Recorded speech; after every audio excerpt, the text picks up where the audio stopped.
l'utilisation des listes Excel. Alors une liste Excel, qu'est-ce que c'est? C'est un outil qui va vous permettre de définir des listes de valeurs dans lesquelles vous allez pouvoir ensuite piocher pour pouvoir remplir des valeurs sur certaines cellules, en limitant les valeurs possibles à la liste des valeurs que vous avez définies précédemment.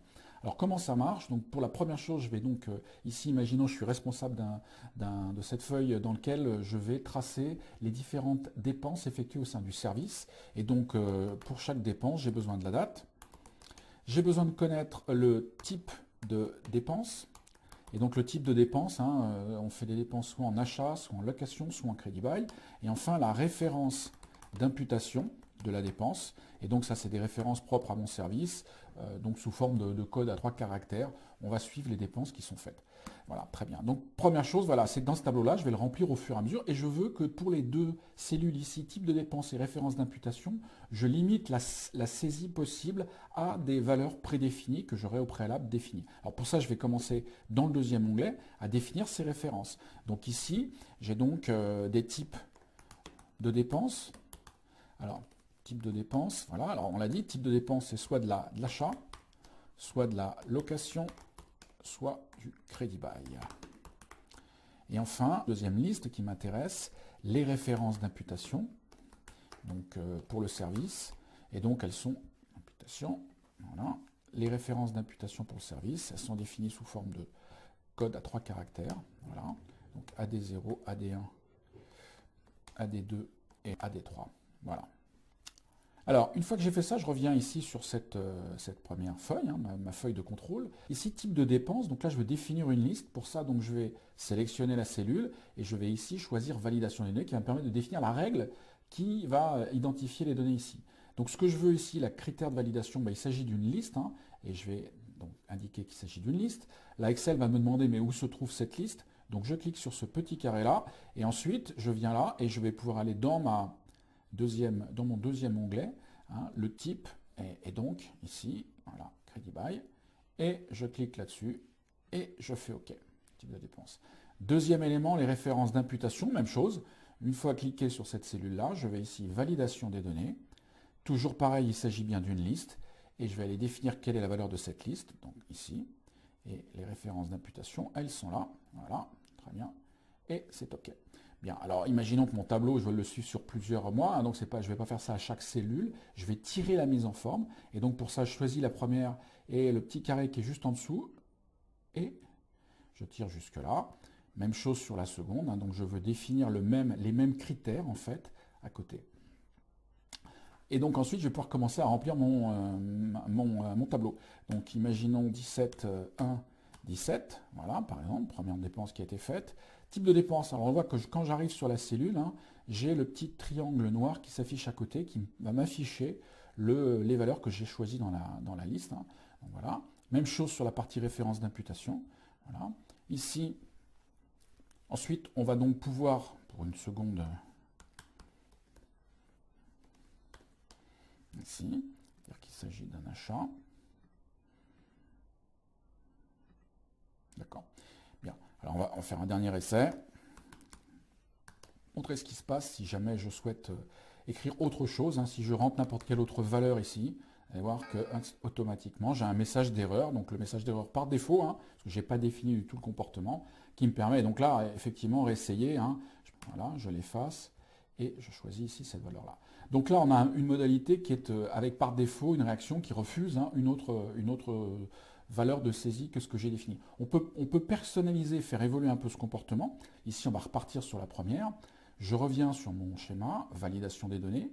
Et cette fois-ci, je vais pouvoir ici aller utiliser les deux onglets qui sont derrière et qu'on n'a pas utilisé tout à l'heure, parce que j'ai laissé le comportement par défaut. Premièrement, le message de saisie. Donc là, c'est un message qui va s'afficher lorsque je vais sélectionner la cellule. Donc ici, c'est le type de dépense, on va l'appeler type de dépense. C'est le message qui va s'afficher en surimpression. Voilà. Voilà. Et puis, saisir. Donc, c'est un message qui va guider l'utilisateur. Le type de dépense. Voilà, très bien. Et puis surtout, troisième onglet ici, les alertes d'erreur. Là, on va pouvoir définir le comportement. Par défaut, on l'a vu, c'est un arrêt, c'est-à-dire que la saisie d'un élément non autorisé dans la liste n'est pas permise. Donc on a deux autres modalités de comportement qui sont différentes. La première modalité qui est la modalité d'avertissement, puis la modalité d'information. En fait, ces deux modalités-là vont permettre à l'utilisateur de dépasser l'obligation de choisir une valeur dans la liste, donc en l'informant au travers d'une fenêtre qui va s'afficher, mais néanmoins en permettant de pouvoir choisir, entrer une valeur différente. Donc si je choisis avertissement, donc voilà, c'est un message d'avertissement, on va l'appeler ici avertissement, et puis ici avertissement, c'est le texte, et on va voir tout à l'heure ce que ça donne. Bien, je rentre ici, donc on voit déjà là, chaque fois que je viens sur cette cellule, le message d'information qui indique à l'utilisateur qui est nécessaire de faire. Et donc là-dessus, je peux choisir bien sûr ces valeurs, ça marche comme tout à l'heure. Maintenant, si je rentre une autre valeur qui n'est pas prévue, qu'est-ce qui se passe?